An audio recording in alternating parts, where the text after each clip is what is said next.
driven by the idea that Washington stands for something, that in our founding as a nation, all people are created equal. Last night at this site, there was a gathering sponsored by the American Jewish Committee of young professionals, diplomatic professionals, who were dedicating their careers to the idea of building bridges, bridges between people and bridges between nations. Jewish tradition, going back to Rabbi Hillel, famous quotation, "If I am not for myself, who will be? But if I'm only for myself, what am I?" The idea that we belong together. As a nation, our motto, E pluribus unum, from many one. That's the ideal we all believe in and strive for every day in this city. But there's another reality, a reality that's been true my entire life. As a young child, I remember going to synagogue on high holidays, and there would be extra security. There'd be guards. In the 1970s, 80s, those guards started carrying longer guns. And in the last number of years, those guards have started appearing not just on the high holidays, but every single day. And in the 19 months since October 7th, 2023, we have seen a rise of anti-Semitism that has been unprecedented in my lifetime. So much so to the point that people are told, don't wear outwards display of your faith. Wear a baseball cap instead of a yarmulke. Take your Star of David and tuck it in your shirt. There is a real fear. So as we gather here today, we are overwhelmed by emotions.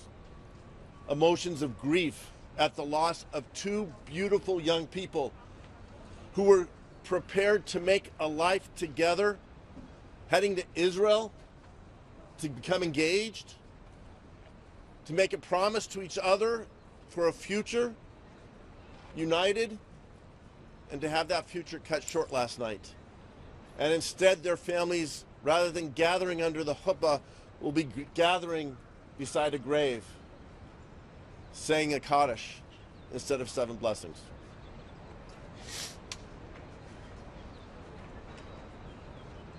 We have grief, we have fear,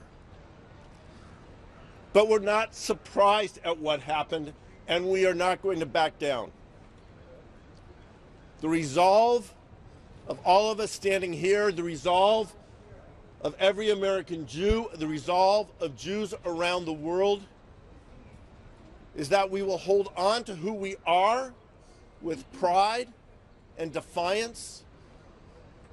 We know our place is in this city, in this country, for us within the governing halls of the United States, and we will not let anyone tell us we don't belong. We are overwhelmed with the grief for two beautiful souls. But we must be inspired by their spirit and their example. They were here last night participating in a program about reaching out. That is who they are. That is how they will be remembered. We're here today to mark their murder, to express our sorrow. But we must stand to ensure their memory is always a blessing. We cannot let their death be in vain. We must stand up against hate, against anti-Semitism, against efforts to divide people, and instead make sure we work to unite people. Thank you very much. It's now my honor to turn over to my colleague, Jamie Raskin. I'm Jamie Raskin. I represent Maryland's 8th District, which is Montgomery County, Maryland, just next door. We've come to express our sorrow, our horror, our shock, and our outrage at the grievous anti-Semitic murder of these two beautiful young people. We've come to express our sympathy and our solidarity with their families and their friends, with everyone who has been affected by this nightmare. There's no justification ever for murder. There is no justification ever for terrorism. And we must stand unified as a community against the horror that just took place in the capital city yesterday. Anti-Semitism is a threat to Jewish people everywhere. It's a threat to other people everywhere. And anti-Semitism is the gateway to destruction of pluralism and democracy all over the world. So we must stand strong against this poison, and we must stand with the victims of anti-Semitism and every other form of racism and bigotry on earth. And I want to thank my colleagues from out of town who have decided to stay here in order to come to make this statement as Congress adjourns. And I want to thank Brad Schneider and Jerry Nadler for their leadership of the Jewish Caucus. Sarah Jacobs from California.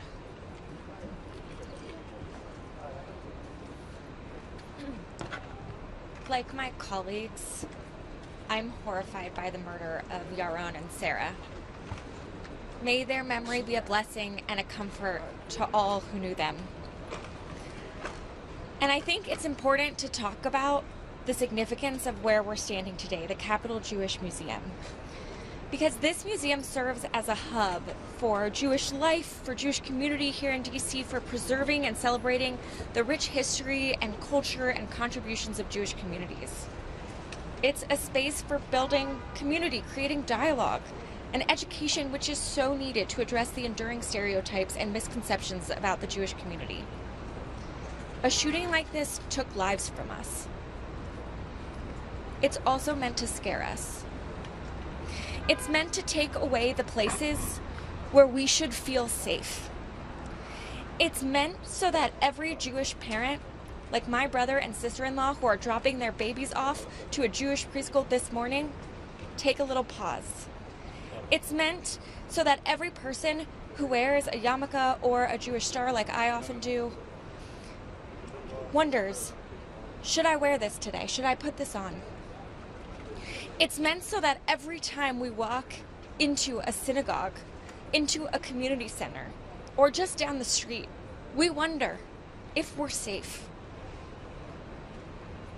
But we came here today to honor Yaron and Sarah, and to show that Jews will not shy away from public life. They are trying to scare us, but we will not be scared away. And we're going to keep working to rid the world of anti-Semitism and all forms of hatred and racism and bigotry, so that Jewish people and all people can feel safe everywhere. Thank you. My colleague Kim Schreier.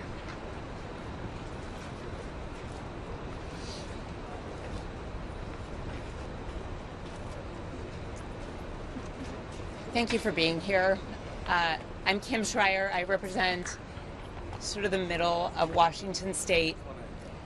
And I am here with my Jewish colleagues, also in mourning and in sympathy with the families of Yaron and Sarah, who just came to an event last night, an event that any of us could have been at, and were gunned down because of either their religion or nationality, by someone who didn't know anything about them, but targeted them for that reason. And it's a reminder. I mean, every time we start to feel safe and take a breath and feel like we're okay in this country, something happens. Tree of Life Synagogue. This absolute tragedy. And I think about, well, that's the reason that my son, since preschool, has been going to a synagogue with guards at the door, where you have to talk to somebody at the gate just to get into the parking lot. And these experiences are meant to scare us, but they're also meant as a reminder that these last 50 years have been kind of a break from thousands of years of anti-Semitism, that it's not gone, that it's been reborn since October 7th of 2023, and that we're all worried. And when it happens to one group, it means really no group is safe. And that's an important message to get across. We live in the United States of America. We have the ability to disagree openly, to express thoughts, to protest peacefully. And political violence and hate crimes are never, ever the answer. And that just adds to the grief that we're all feeling right now for Yaron and for Sarah and for their families. Thank you. Congresswoman Laura Friedman from California. Hi, I'm Laura Friedman and I represent parts of Los Angeles. This is such a shocking and heartbreaking day, and when I saw the news early this morning of what happened last night, like my colleagues, I was heartbroken, but I also, unfortunately, was not completely shocked, because this event is one of a string of violent and despicable events that we have seen against the Jewish community for the last several years. But we can't let that become the norm in this country. It shouldn't be normal or acceptable that my synagogue in Los Angeles was tagged with swastikas. It can't be normal that my 11-year-old goes to Hebrew school on Sunday and has to have an armed guard open the door to protect a bunch of 10 and 11-year-olds. It can't be normal that after a horrific murder that everyone in this nation should be condemning, we also wake up to see online responses, thousands of people in this country, probably some of them real people, hopefully a lot of them bots, but probably some real people, justifying this murder, excusing this murder, trying to minimize this murder. That should be unacceptable to everyone in this nation. Because if, like me, if you believe that America is a place where everyone is welcome and everyone should be able to practice their religion freely, if, like me, you believe that everyone in this country should feel safe, regardless of their political views, their sexual orientation, their religion, or their race, if your religion commands you to welcome a stranger in a strange land, if you believe in law and order, if you're any of those things, if those are your values, there's no way that you could justify or minimize this horrific murder or any anti-Semitic event. And we have got to, as people who hold those values as Americans, push back on the violent rhetoric that we see on the extremes in this nation. The extremist movements that we see that choose to take individuals and put them into groups that they feel are lesser than or are unwanted, and refuse to see the humanity and the Americanness behind every single individual in this country.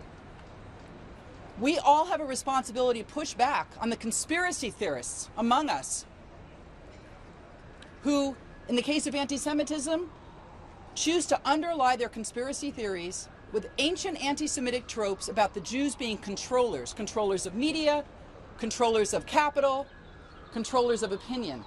And whenever those opinions creep into the discourse online or in person, all of us have a responsibility, Jew and non-Jew, to say, no, that's not who we are as Americans, that's not who we want our nation to be.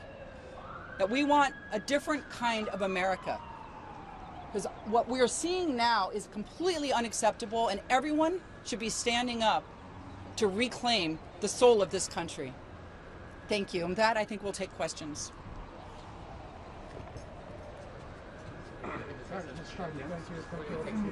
Mike Wagner with I-24 News. Republicans agree or disagree, and there are good faith disagreements certainly with their positions on anti-Semitism. They've developed a platform, they've taken concrete actions. What, beyond slogans, platitudes, what concrete actions are Democrats proposing to deal with this rise of anti-Semitism beyond the national strategy that Mr. Emhoff put out last year? What is the plan here? No, but you answered the question. Last year, President Biden and last year the administration, under the leadership of President Biden with Second Gentleman Emhoff, put out a all-of-government strategy to address anti-Semitism. Did they do anything with it? So this is something that isn't a partisan issue. Democrats and Republicans need to work together to stand up against anti-Semitism whenever it rises, from wherever it rises, and be clear that there is no room for hate in our country, that we will welcome all people into our country who believe in the ideals defined in our Declaration of Independence and our Constitution. And we have been working with that. We have a bipartisan task force fighting anti-Semitism that goes back to 2014. So it's Can yeah, I'd please. love to jump in and add. As a senior member of the Appropriations Committee, I can run through a list for anyone who would like to know what Democrats have attempted to do. I want to just make sure that it's understood that we're here to express grief and to express our outrage about the death of the murder of two young, incredibly beautiful people who had their whole lives ahead of them, and that this hate has to stop. And so let's show you how we can stop anti-Semitism in its tracks. We need to all come together to increase the funding for the Office of Civil Rights in the Department of Education. When I offered an amendment last year during the appropriations process in committee, Democrats supported the amendment to increase that funding. This is the office that investigates anti-Semitism in educational institutions all across the country, and unfortunately, Republicans opposed it. We have had years and years of fighting to increase the funding for nonprofit security grants.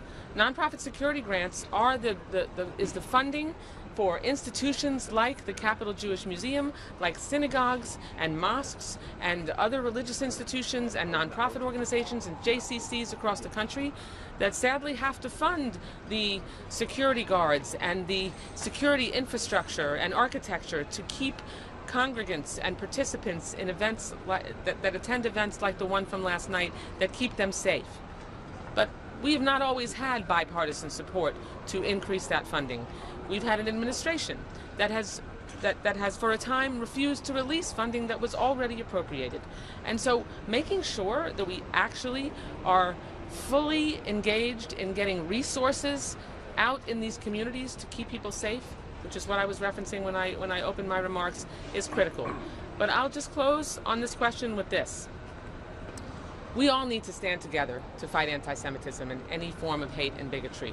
What we don't need is to be weaponizing anti-Semitism, to use anti-Semitism as a weapon and as an excuse to discriminate against and perpetrate hate against other people and take away other people's rights. I just had my last two children graduate from college 2 weeks ago. And thank you. They're launched. And I can tell you that we heard stories from my kids' friends and even on the campus that they attended, and I worried every day. Congressman Schneider and I sat down last year with kids from Georgetown, George Mason, and GW when the encampment was still embedded on that campus. And we heard their fear and the persecution that they went through, the halting and preventing of them from being able to cross the threshold of their classroom doors, being spat upon. And we helped make sure that we could get that encampment disassembled, and that we stood with students across this country to help make sure we could keep them safe. But we're not going to allow our community and anti-Semitism to be used as a weapon that will just blow back on our community like it always does for Jews, because eventually we get blamed for everything. And so yes, we must stand against anti-Semitism. We must use resources, and we need to have the whole of government plans that the Biden administration implemented to truly ensure that we can embed the fight against anti-Semitism in every policy-making decision across this country. Thank you for being here today. I would just like to put an even finer point on this.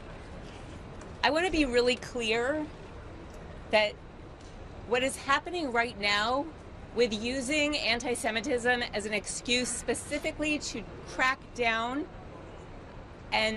on institutions of higher learning That is not acceptable to the vast majority of American Jews. It is antithetical to our values. We understand that these institutions are the institutions that support liberal, democratic values, the values that allowed Jewish people in this country to thrive and accomplish for the past 50 years. And I just want to condemn using us as an excuse to crack down on free speech and to crack down on students and to deny funding for our universities that we all graduated from and we are so proud of. That is my comment. Next question. Any other questions? And I apologize. Some of us have planes, Yeah. so Yeah. we're going to wrap it up here, and we can And take have it- and individual have it slept. questions as we go. Okay. And none of us have slept yet Yeah, today. right. So, thank you very we'll, much. We'll take questions off to the side. Thank you so much. Thanks again, guys. May their memories be a blessing.